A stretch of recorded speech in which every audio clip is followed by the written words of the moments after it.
शुभ संध्या। सभी को मेरा प्रणाम। मैं doctor Nishan Tak international forum for promoting homoeopathy के हिंदी सत्र की 638 डे पर आप सभी का हार्दिक स्वागत करता हूं। आप सभी अवगत होंगे कि IFPH फोरम एक अंतर्राष्ट्रीय होम्योपैथी संस्था है जो पिछले कोविड काल से निरंतर दैनिक वेबिनार का आयोजन करता आ रहा है। प्रारंभ में ये अंग्रेजी और मलयालम भाषा में किया जाता रहा, तत्पश्चात राष्ट्रीय भाषा हिंदी में भी आयोजन किया जाने लगा। इस प्रकार के कार्यक्रम का मुख्य उद्देश्य होम्योपैथी के विशिष्ट पहचान के तक सभी इच्छुक लोगों के साथ होम्योपैथी ज्ञान का साझा करना और सभी के बीच एक सद्भावना को प्रोत्साहित करना।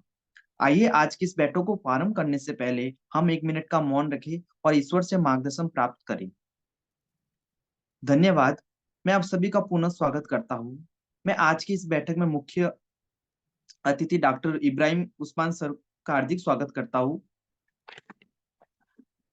Dr. Ibrahim Usman sir, a homeopathy practitioner and academician working currently as a dean of the Faculty of Traditional and Complementary Medicine, University of Cyberjaya, Malaysia, since 2013 to till date.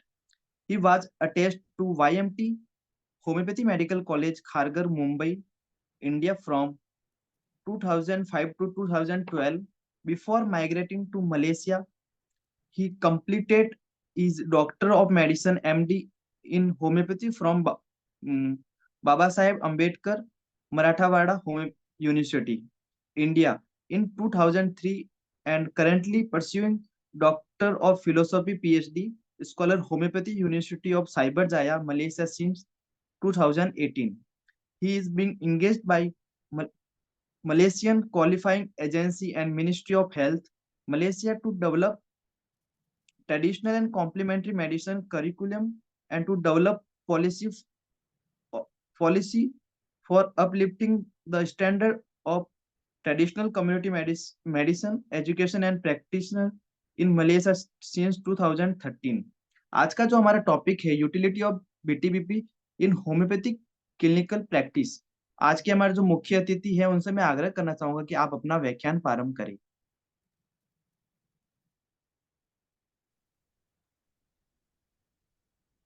आपकी वॉइस नहीं आ रही sir.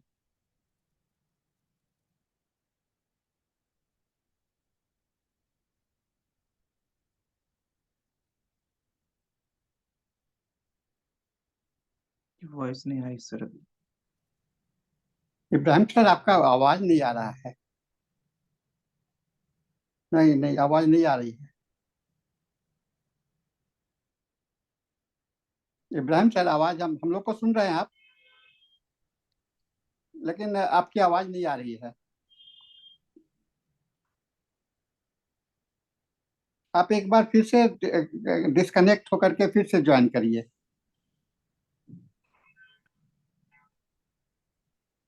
Okay, sir. Can you see the हाँ screen, sir? हाँ, बहुत बढ़िया। Okay sir. Okay, finally, sir. So sorry. चलिए बहुत late हो गया. It's okay, sir. Can I start, sir? या you can start Okay. Sir now. Okay. Thank you so much. And बहुत बहुत माफी ये सब अपना टेक्निकल ग्लिचेस के लिए. It's okay. So let's begin with the topic. So today's topic is actually BTPB, Bodhisattva Therapeutic Pocket Book. Okay मैंने actually बहुत सोच समझ के एक्चुअली सारी सर से बहुत दिन से बात होती थी, तो बोले टॉपिक कौन सा चूज करें, तो एक पर्पसली मैंने ये बोनिंग असल थेरापेटिक पॉकेट बुक का मैंने टॉपिक मैंने चूज किया हूँ for for a very big reason कि क्योंकि जब तक के हम अपनी हिस्ट्री जानते नहीं है कि हम हमारी होम्योपैथी कैसे डेवलप हुई ये सब जानते नहीं है, और कौन कौन लोग थे जिन्होंने एक्चुअली हमें मदद की होम्योपैथी को आगे बढ़ाने के लिए, कि तब तक के हमें क्या करना है और हमें और आगे भी क्या कर देना चाहिए, वो हमेशा ब्लड रहेगा, वो हमेशा हमारे लिए मुश्किल रहेगा समझने के लिए. तो इसके लिए मैं बोलिसन थेरापेटिक पॉकेट बुक के ये टॉपिक मैंने चूज किया उसका क्लिनिकल यूटिलिटी का. तो एक्चुअली इसका अभी जो हम शॉर्टकट जो बोलते हैं बोनिंग थेरापेटिक पॉकेट बुक, तो इसका फुल नेम अच्छा लंबा चौड़ा है, Boenning therapeutic pocket book for homeopathic physicians to use at the bed side and in the study of mathematical. तो एक्चुअली उसके क्लिनिकल साइड जाने के पहले ओके, जस्ट थोड़ा सा उसकी हिस्ट्री देख लेते हैं। ये हम सब ने अपने कॉलेज टाइम में सीखा हुआ है। ओके, कि बोनिंगसन, हाउ बोनिंगसन केम इनटू होम्योपैथी में, वो कैसे आए। हाँ, तो बहुत इंटरेस्टिंग स्टोरी है। 1828 में उनको अपना ये सॉरी ट्यूबरकुलोसिस हो गया था, पल्मोनरी ट्यूबरकुलोसिस। एंड वो टाइम में अगर ट्यूबरकुलोसिस हो गया, मतलब almost you can say 90 not 100%, मतलब वो आदमी खत्म ही हो जाएगा, उनकी डेथ हो जाएगी। तो same thing was happening with Boenninghausen. तो अभी उनको मालूम है ट्यूबरकुलोसिस हो गया, पल्मोनरी ट्यूबरकुलोसिस। तो अभी वो क्या कर रहे थे, अभी चलो अपने में जो भी वेल विशर्स है, तो उनको एक आखिरी सलाम करके, बाय बाय करके, उनको सबको लेटर लिख रहे थे। तो वैसे ही उन्होंने अपने एक दोस्त को भी लेटर लिखा। तो जो दोस्त था, उनकी किस्मत से ऐसा हो गया कि वो दोस्त होम्योपैथी प्रैक्टिस करते थे। तो जैसे ही उनका लेटर आया, तो उन्होंने उनके सिम्टम्स मांगे। जब सिम्टम्स उन्होंने देखे, तो उन्होंने बोले कि ओके, ये रेमेडी है, पल्साटिल्ला है, ये आप ले लो। इंस्ट्रक्शंस दे दिए। And to everyone surprise, okay, Boenninghausen completely cure गए। तो वो जो एक हिस्ट्री थी, वो जो टर्निंग पॉइंट था बोनिंगसन की लाइफ में, जिसकी वजह से उनको एक सेकेंड लाइफ मिली। And that was the reason Boenninghausen homoeopathy में आ गए।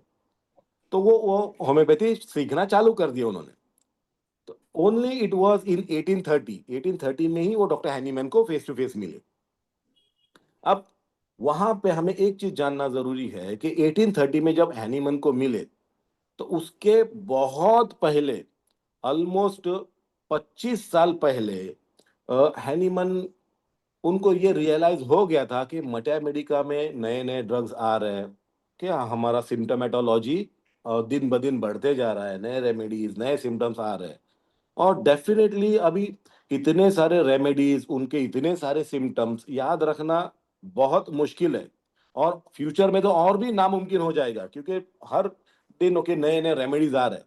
तो obviously after few years it will become next to impossible कि सब रेमेडीज के सभी सिम्टम्स याद रखना उनको बिल्कुल भी इम्पॉसिबल हो जाएगा। तो उसके लिए उन्होंने उसका सॉल्यूशन निकाला कि how to make things easy for our practice, हमें प्रैक्टिस करने के लिए इजी उनका काम कैसे रहेगा कि अ, उनको रेमेडी चूज करना आसान हो जाए। That's why he introduce the idea of repertory. और ये आइडिया उन्होंने 1805 में, जो उनकी एक बहुत one of the famous books Fragmenta de Viribus, तो वो जब उन्होंने पब्लिश की, तो उन्होंने रेपर्टरी के कॉन्सेप्ट के बारे में उस किताब में उन्होंने पूरा लिखा था। अब इतने साल थे, खुद हैनीमन थे, उनके कितने सारे स्टूडेंट्स और कितने सारे प्रैक्टिशनर्स, लेकिन कोई भी एक ठीक ढंग की रेपर्टरी कोई भी लिख नहीं सका अनटिल 1830। 1830 में जब हैनीमन बोनिंगसन को मिले, और बोनिंगसन बिल्कुल नए नए थे तभी, तो तब हैनीमन ने ये डिफिकल्टी बताया कि मैं इतने साल से कोशिश कर रहा हूँ, 25 साल हो गए, अभी भी कुछ ठीक ढंग की रेपर्टरी नहीं बनी है। तो बोनिंगसन वाज वेरी स्मार्ट, बहुत ही इंटेलिजेंट थे। फौरन से समझ गए कि हैनीमन को क्या चाहिए, कैसा चाहिए। तो उन्होंने प्रॉमिस किया हैनीमन को कि मैं एक ठीक ढंग की रेपर्टरी लिखूंगा। और खाली 2 साल लगा उनको, खाली 2 साल लगा। 1832 में उन्होंने अपनी पहली रेपर्टरी लिखी, रेपर्टरी ऑफ एंटीसोरिक मेडिसिन। और इतनी फेमस हो गई वो रेपर्टरी कि जिसकी वजह से पूरी दुनिया को ये समझ आया कि अच्छा ये रेपर्टरी है और ऐसा रेपर्टराइज करते हैं। पूरा रेपर्टरी का कॉन्सेप्ट, रेपर्टराइजेशन का कॉन्सेप्ट एकदम क्लियर हो गया, और लोग आसानी से वो रेपर्टरी यूज करने लगे अपने प्रैक्टिस में। तो इसीलिए ऑलमोस्ट 25-28 साल के बाद में, कई लोगों की कोशिश के बाद में, बोनिंगसन की पहली रेपर्टरी आई। जबकि वो पहले बंदे नहीं थे, सबसे पहला इंसान अपने हैनीमन थे जिन्होंने पहली रेपर्टरी ली। उनके बाद में कई रेपर्टरीज आए, बट एक भी ढंग की नहीं थी। लेकिन जो रेपर्टरी बोनिंगसन ने लिखी, उसकी वजह से एक्चुअली रेपर्टरी का पूरा कॉन्सेप्ट ही क्लियर हो गया कि भाई रेपर्टरी क्या है, कैसा यूज करता है प्रैक्टिस में। सबका काम ही पूरा उन्होंने आसान कर दिया। इसीलिए तो उन्हें फादर ऑफ रेपर्टरी कहा जाता है। उसके बाद में उनके बहुत सारे रेपर्टरीज आए, जैसे second repertory, important repertory of medicine which are not antipsoric, publish in the year 1835। और एक बहुत important repertory, attempt at showing relative kinship of remedies. यही है वो रिलेशनशिप ऑफ रेमेडीज और कंकॉर्डेंस है जिसको हम बोलते हैं, पब्लिश इन 1836।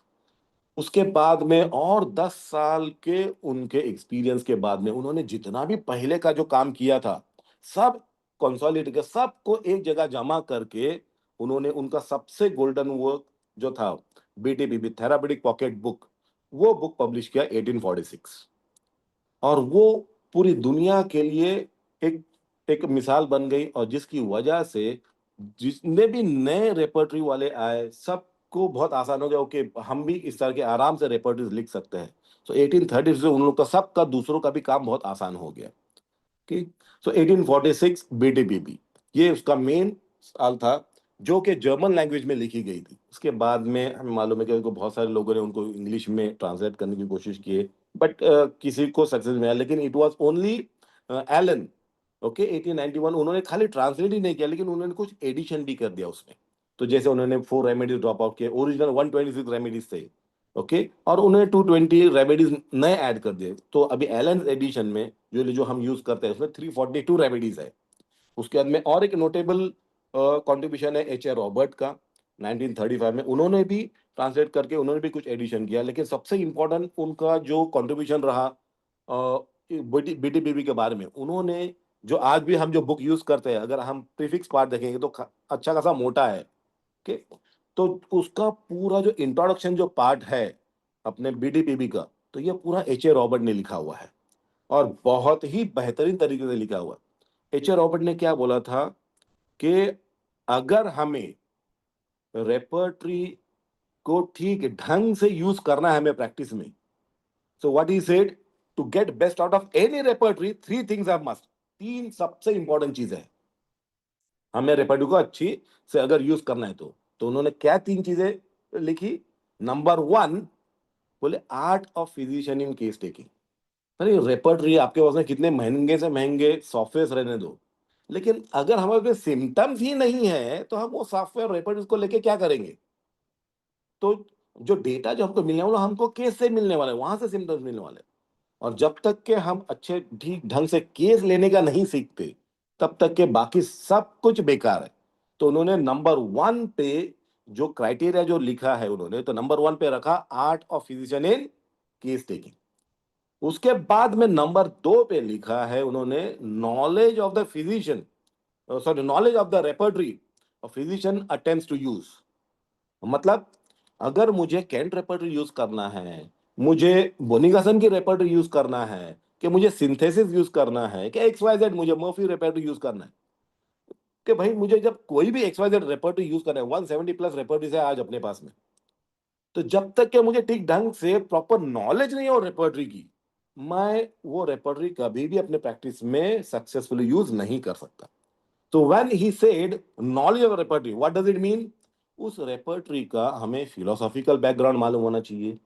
उस रेपर्टरी का हमें प्लान एंड कंस्ट्रक्शन, भाई चैप्टर्स कैसे है, चैप्टर्स कैसे अरेंज किए हुए हैं, सब चैप्टर्स कैसे है, उसके बाद में arrangement of rubrics, sub rubrics क्या है उसका, ओके, उसके बाद में उसकी कॉन्सेप्ट ऑफ टोटलिटी क्या है, उसके बाद में उस रेपर्टरी के स्कोप्स क्या क्या है, उसके लिमिटेशंस क्या क्या है।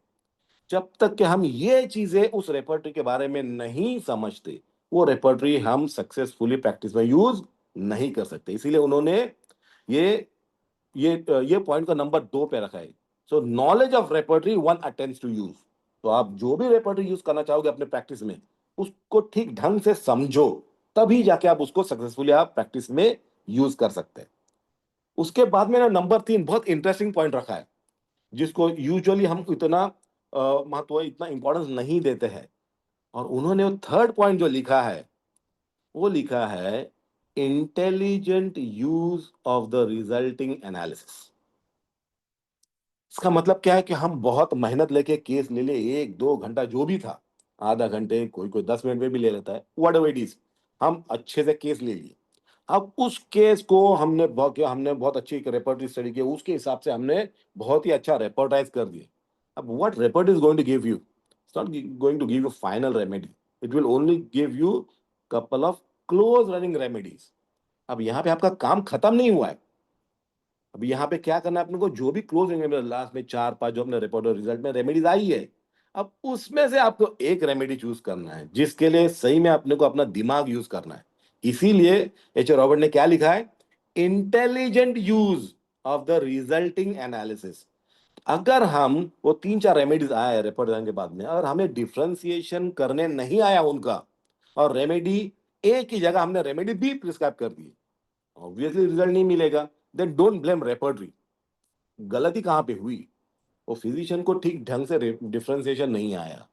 The differentiation with the use of Mathematica, और जो भी हमारे नॉन रेपर्टोरियल टोटलिटी है या पीडीएफ है हमारा, उनकी मदद से हम वो 4-5 रेमेडीज को डिफरेंशिएट कर फाइनल रेमेडी सिलेक्ट करेंगे। अब यहाँ पे भी काम खत्म नहीं हुआ है। अब आता है पोटेंसी सिलेक्शन, अब आता है डोजेज सिलेक्शन। तो ये पूरा पोसोलॉजी आ जाता है वहां पे। तो अगर यहाँ पे हम कहीं भी थोड़ी बहुत गड़बड़ कर देते तो बाकी जो हमने पूरी जो मेहनत किए थे सब की सब बेकार हो जाएगी। इसलिए उन्होंने ये थर्ड पॉइंट डाला था, intelligent use of resulting analysis. जो लास्ट को भी उसको बहुत सीरियसली लेना है और ठीक ढंग से हमें वो रेमेडीज को डिफरेंशिएट करके उसका पोसोलॉजी भी हमें डिसाइड करना है। ओके, सो ये 3 पॉइंट, ये बहुत अच्छा है। उसके बाद में उन्होंने जो नॉलेज ऑफ रेपर्टी के बारे में बोला, उसका फिलोसॉफिकल बैकग्राउंड, ओके, उसका प्लान एंड कंस्ट्रक्शन, कंप्लीट सब चैप्टर्स है उसके पूरे। उसके बाद में उसके एडवांटेजेस, डिसएडवांटेजेस एंड ऑल। अब ये जो चीजें है ना, ये सब कुछ उन्होंने वो इंट्रोडक्शन पार्ट में बीटीपीबी के बारे में लिखी है। तो बीटीपीबी का पूरा फिलोसॉफिकल बैकग्राउंड उन्होंने डिटेल में लिखा है। उसके बाद में कंप्लीट चैप्टर्स का पूरा डिटेल, ओके, स्टडी सब कैसे रूब्रिक्स है, क्या क्या दिया हुआ है, सब लिखा हुआ है वहां पे। उसके बाद में बोलिंग कॉन्सेप्ट ऑफ टोटलिटी क्या है, उसके बारे में उन्होंने पूरा डिस्कस किया है, उसके एडवांटेजेस डिसएडवांटेजेस। और उसके बाद में इवन 5 सॉल्व केसेस भी उन्होंने दिया कि भाई रिपोर्टर्स कैसे करेंगे, उसके एग्जाम्पल्स भी दिया उन्होंने। तो इसके लिए इंट्रोडक्शन पार्ट बहुत इंपॉर्टेंट हो जाता है इसका, एच ए रॉबर्ट का। ओके, अब यहाँ पे बहुत इंटरेस्टिंग फैक्टर है। ओके, जब फिलोसॉफिकल बैकग्राउंड हम बोनी हसन के रेपर्टी का देखते हैं, तो भाई ये सब क्या आता है कि यहाँ पे सबसे ज्यादा एम्फोसिस उनका किस चीज पे आया? पर्टिकुलर सिम्टम, जिसमें क्या बोलता है भाई, LSMC कंप्लीट सिम्टम लो, location, sensation, modalities and concomitants. और यही सबसे इंपॉर्टेंट चीज है जो हमें समझने की जरूरत है। आखिर बोनिंगहसन इतना बेसिक लेवल पे क्यों गए? ओके, जहां पे सब लोग बड़ी बड़ी बातें करते हैं, mental symptoms and what not, बहुत सारे कुछ कुछ नए नए कॉन्सेप्ट आते हैं। तो फिर बोनिंगहसन इतने बेसिक लेवल पे क्यों चलेंगे? इसीलिए हमें हिस्ट्री जानना बहुत जरूरी है। तो क्या हुआ जब 1828 में बोनिंगहसन जब कंप्लीटली क्योर हो गए पल्मोनरी ट्यूबरकुलोसिस से, उसके बाद में उनको इंटरेस्ट आ गया होम्योपैथी में। तो क्या किया फिर उन्होंने? किताबें पढ़ना चालू कर दिया और अलग अलग जो जो भी फेमस होम्योपैथ थे उनके पास में जाके उन्होंने सीखना चालू कर दिया। फिर उसके बाद में हैनीमन को मिले, जब पता चला कि ऐसा ऐसा करना है, उनको रेपर्टरी लिखना है, तो उन्होंने सबसे जो पहला जो काम किया, वो जो 1832 में उनकी जो पहली रेपर्टरी आई, उनका काम आसान कैसे होगा रेपर लिखने के लिए, जिसकी वजह से वो लोगों में इतनी फेमस की हुई, उसके पीछे ये बहुत बड़ा एक्चुअली ये रीजन है कि उस वक्त में जब जब बोनिगा सारे लोगों को मिलने के लिए गए, जब उन्होंने पूरा स्टडी कर दिया मेजॉरिटी ऑफ द होम्योपैथ्स को, जब majority, I repeat, majority of the homeopath को जब उन्होंने स्टडी किया, तो उनको बहुत शॉकिंग फैक्ट्स मिले उनको। और सबसे इंपॉर्टेंट क्या मिला कि भाई इतने सारे होम्योपैथ्स हैं, उनको तो केस ही लेने नहीं आता है।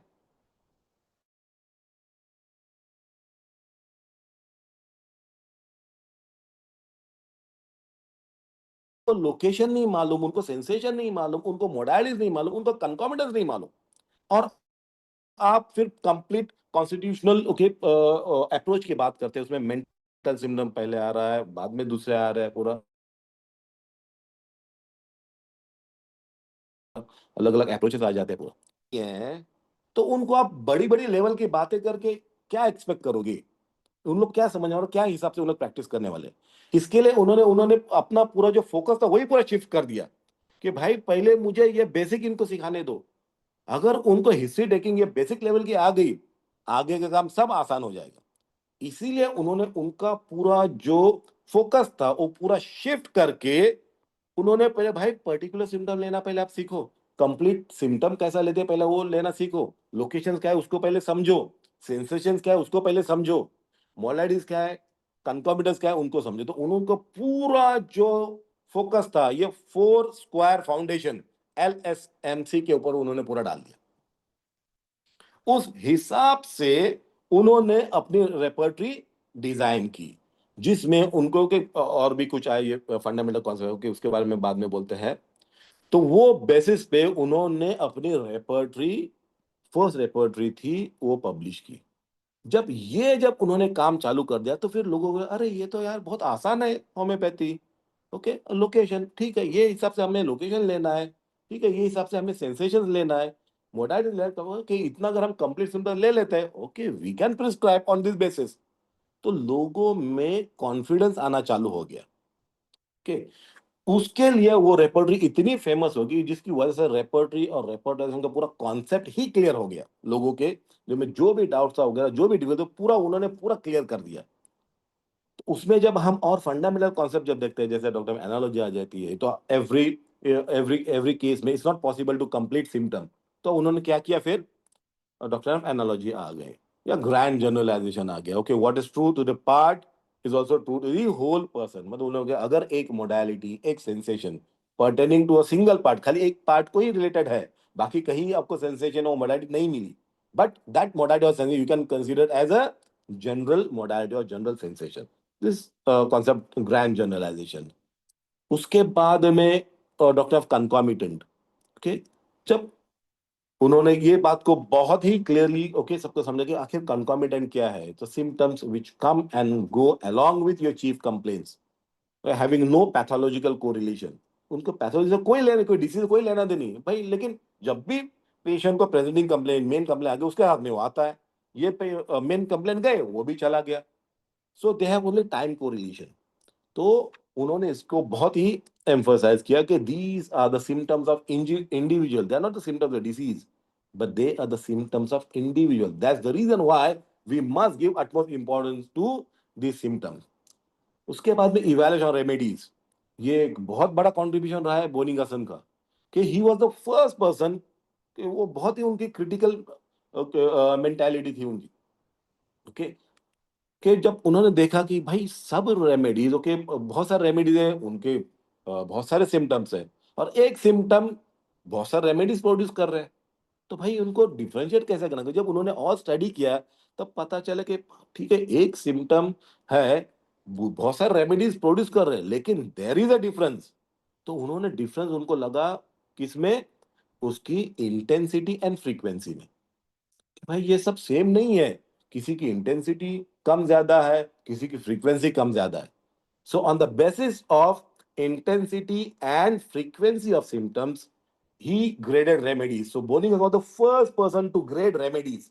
उसके अंदर सिम्टम को ग्रेड करने वाले के अलग है, the first symptom to grade, okay the first person to grade symptoms, okay वो कोई और है, उसके बारे में हम बाद में बात करेंगे। Okay, so the first person to grade remedies was बोनिंगासन।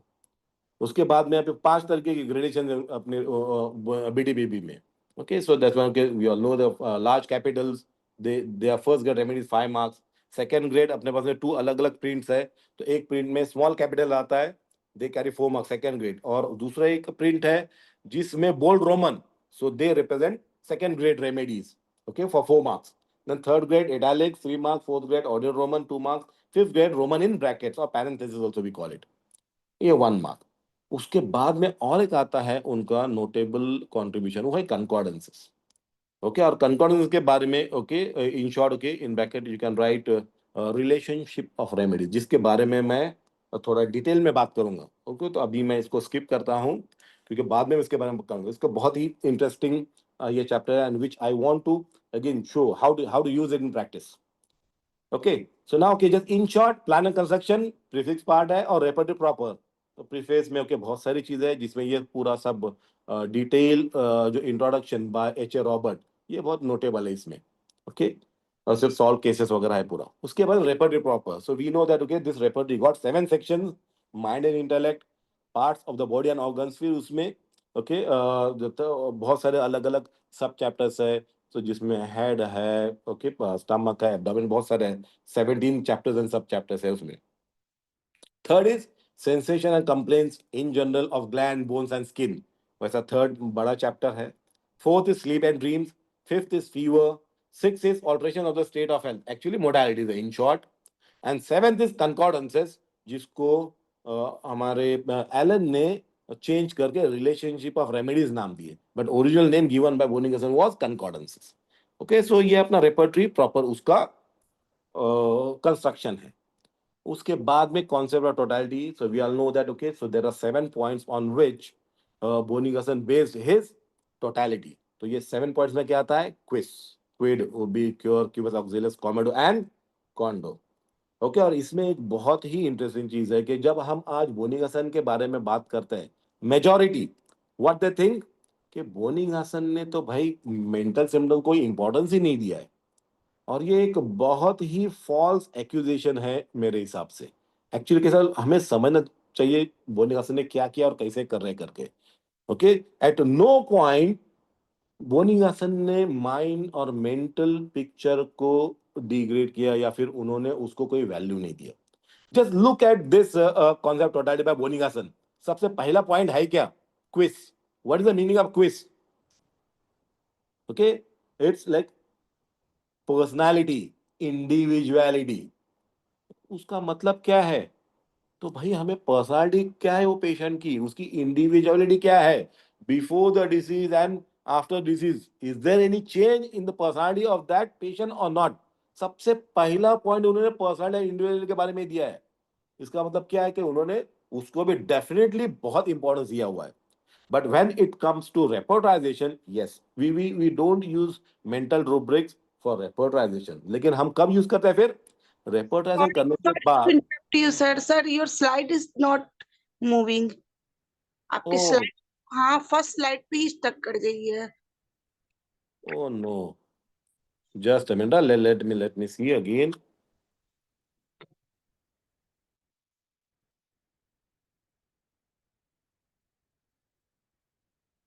क्योंकि यहाँ पे मेरा अच्छा मूव हो रहा है पूरा। हो स्टार्टिंग से ही फर्स्ट स्लाइड पे ही वो स्टक है, इसीलिए मैंने interrupt नो, हाँ, नहीं, it's okay, no problem. I don't know why it's not moving then. एक minute, let me just okay quickly check into this.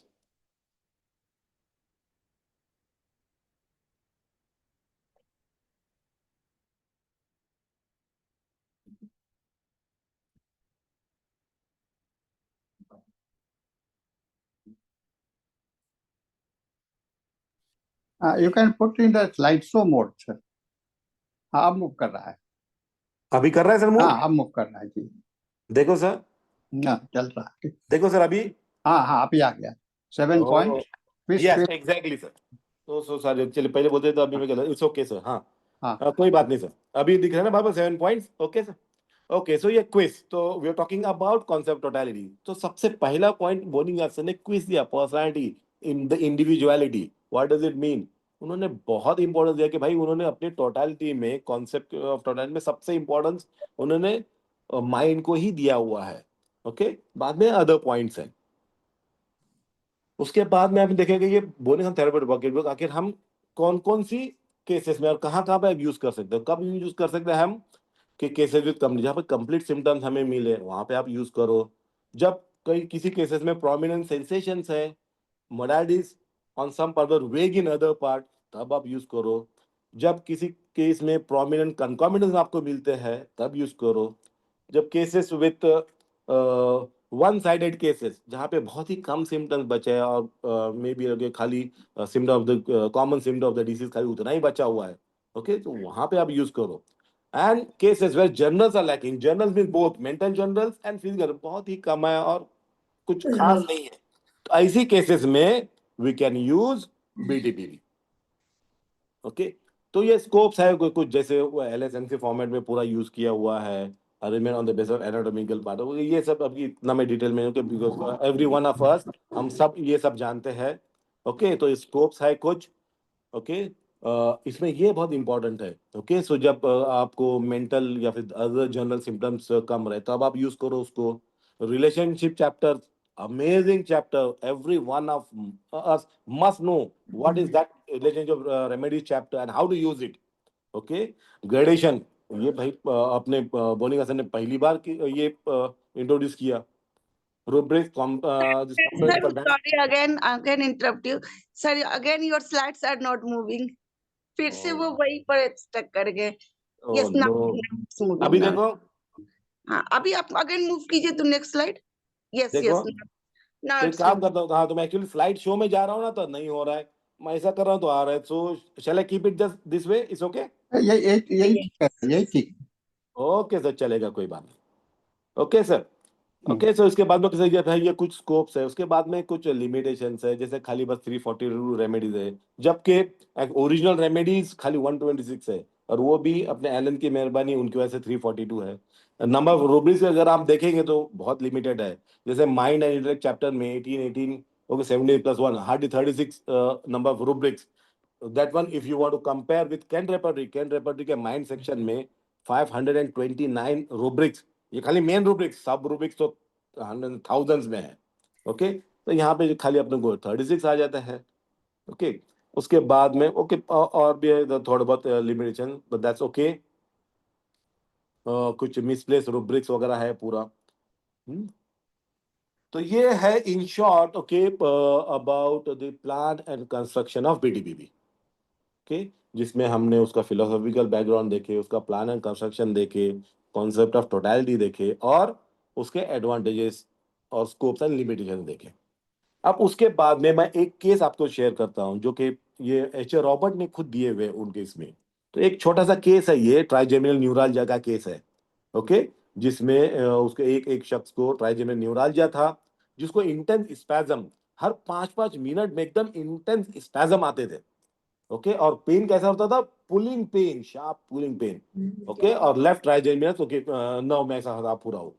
Okay, उसके बाद में accompanied by marked flushing of the face, profuse sweat on the head and chest, upper jaw. Okay, उसके बाद में उनके पास में उसका बहुत profuse sweat on the head and chest, upper jaw and cheek were very tender and painful. Conditions और aggravation क्या था? टच से एग्रेवेट होता था, टॉकिंग एक्साइटमेंट से एग्रेवेट हो रहा था, वेट वेदर में एग्रेवेट होता था, नाइट में एग्रेवेशन था, और उसको कैसे अच्छा लगता था? रबिंग करने से थोड़ा अच्छा लगता था। ओके, और उसके साथ में ना उनको बहुत रैवेनस हंगर था, जबकि जब जब भी अटैक आता था तो उनको बहुत भूख लगती थी।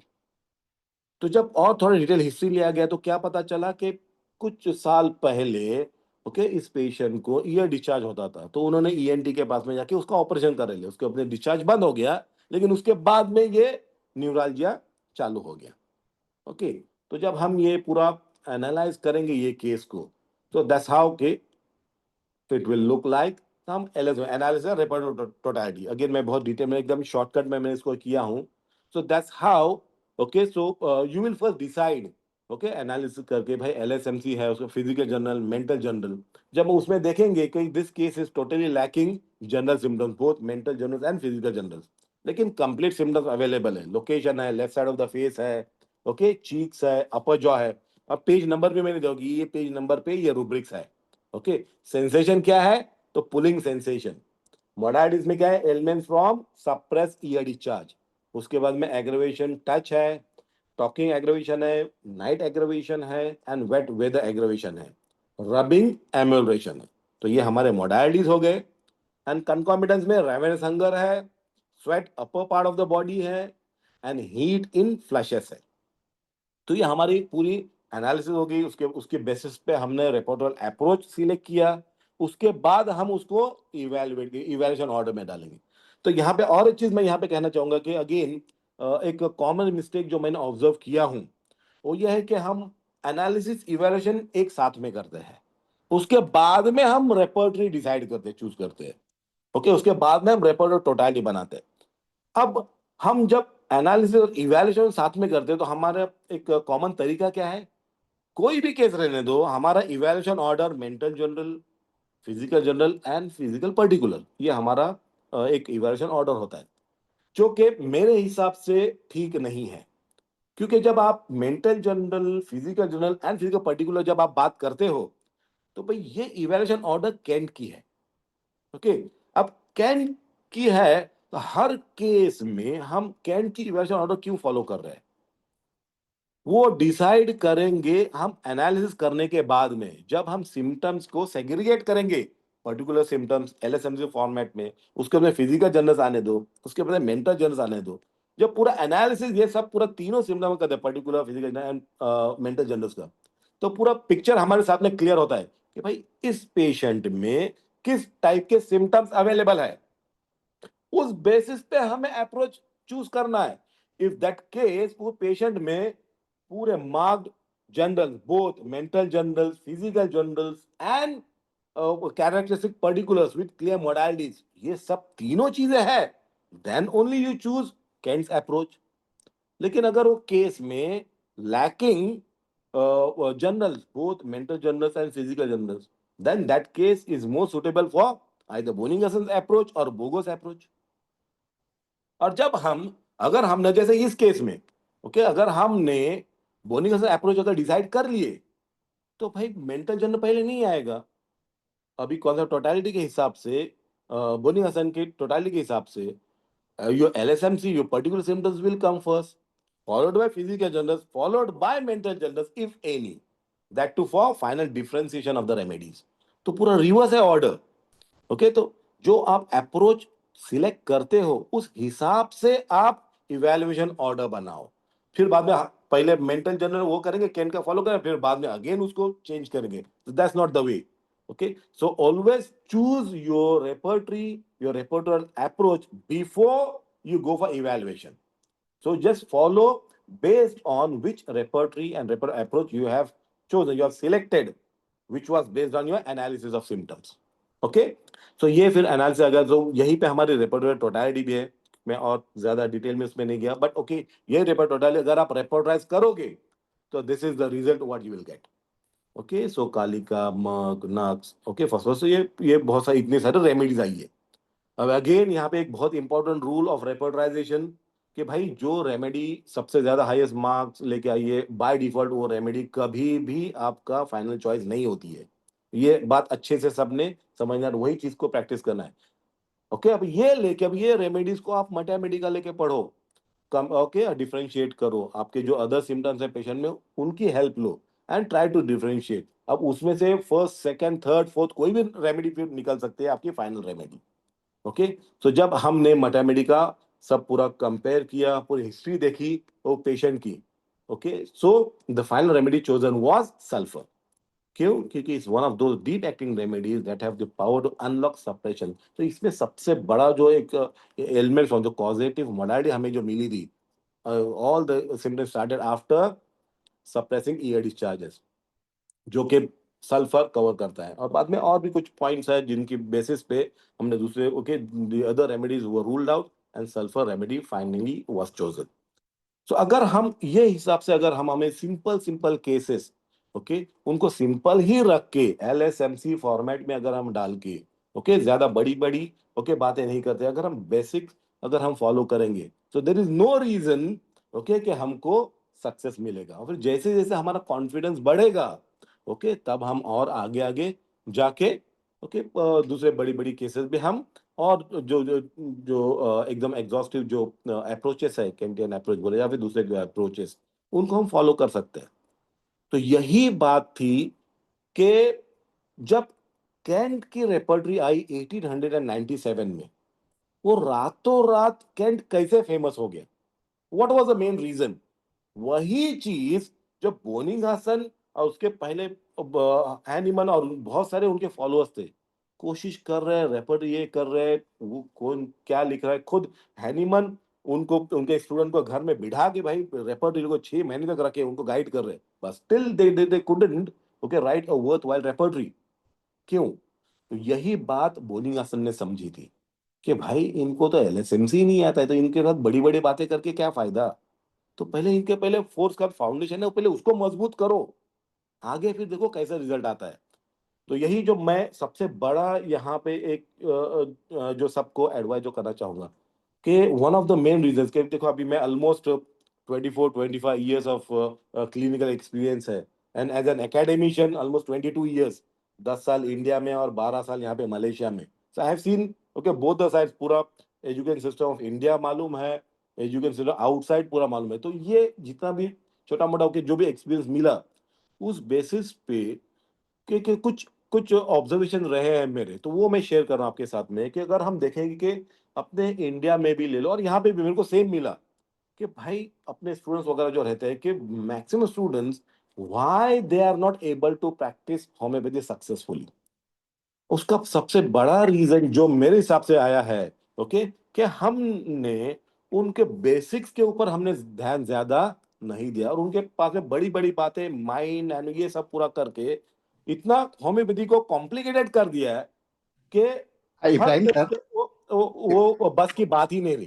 इब्राहिम सर, हम लोग के पास में केवल 6 मिनट बच रहा है ओके ना? सर। उसमें में 6 मिनट में कंक्लूड करेंगे, है ना? Yes sir, yes sure yes sir. Yes. Okay, so ये ही बात हैनीमन ने जब उन्होंने उनके फाउंडेशन पे काम की, तो जब 50 साल हो गए तब तक के होम्योपैथ पूरे all over the world they were dam confident of homeopathic practice. बोले अरे होम्योपैथी बहुत ही सिंपल है। तो जब कैन ने अपना जब ये किया, इंट्रोड्यूस किया अपना कॉन्सेप्ट, तो people were ready to accept new things. That's the reason, only reason why Kent got success, and we should be thankful and grateful to Bonison. It was only Bonison who made it possible.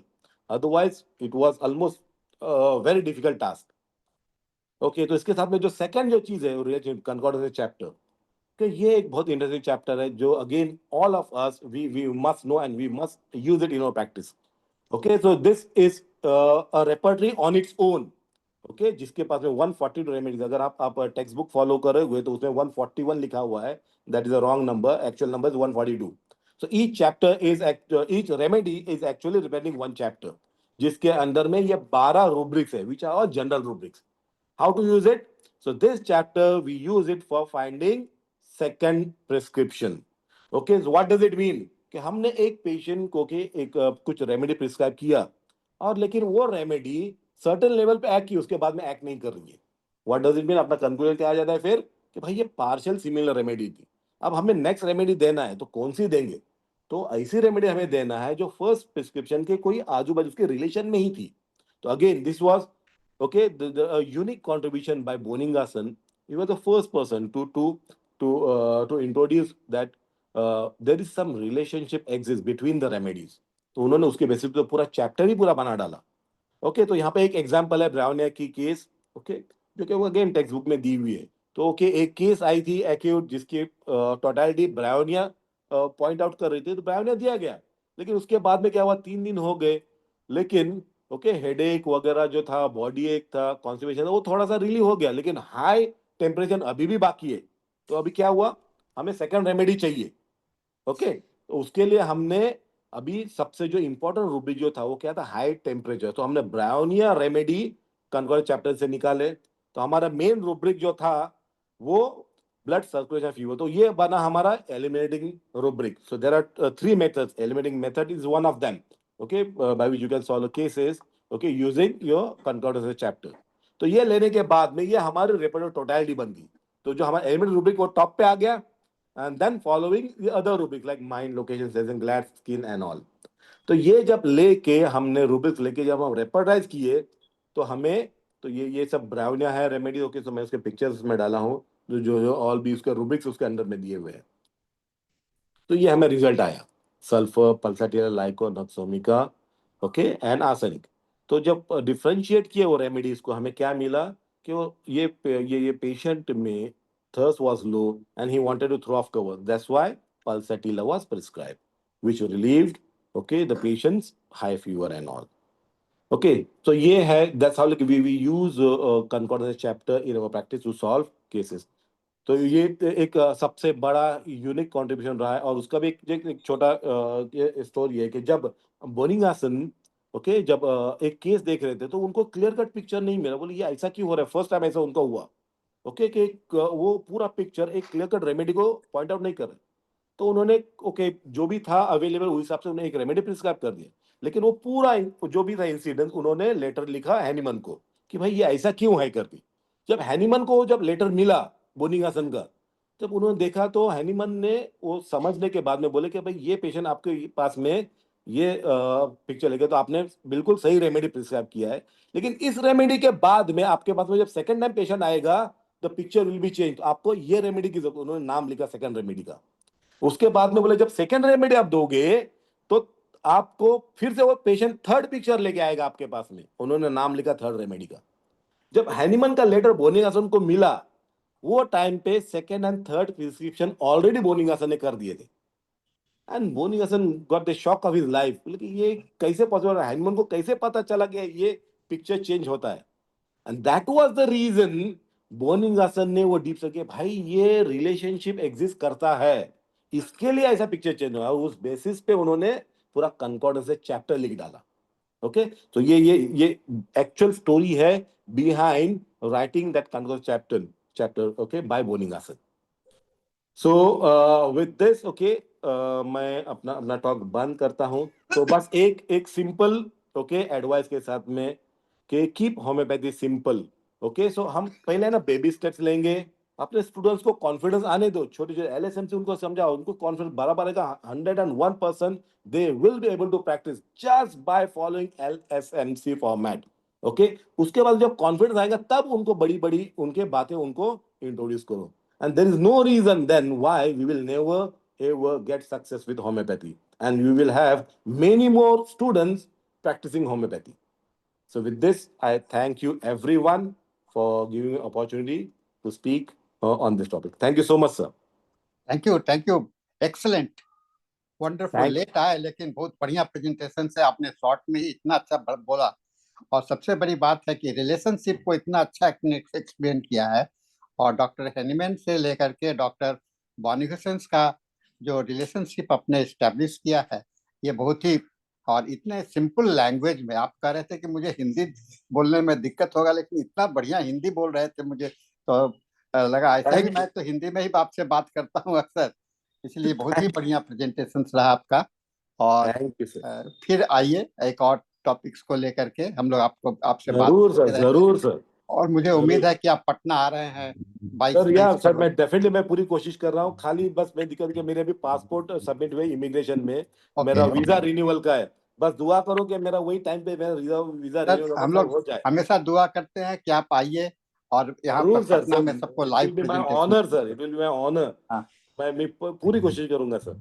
सभी को मैं ये बताना चाहूंगा कि doctor Ibrahim India से migrate करके Malaysia में अभी है, और साइबरजाया यूनिवर्सिटी जो है उसमें बहुत ही डीन ऑफ फैकल्टी हैं, और इंडिया का तो नाम रोशन कर ही रहे हैं। मैं इब्राहिम जी का धन्यवाद देता हूं, और इसके साथ में हम लोगों का सेशन समाप्त होता है। हम लोग अगले सेशन में मूव कर रहे हैं। Thank you everyone. And now Thank the you so session much, is sir. over, and mic is handed over to Dr. Dhanesh for the next session. So over to you, Dr. Dhanesh. You can start the session now. Thank you, Sir Kanisa.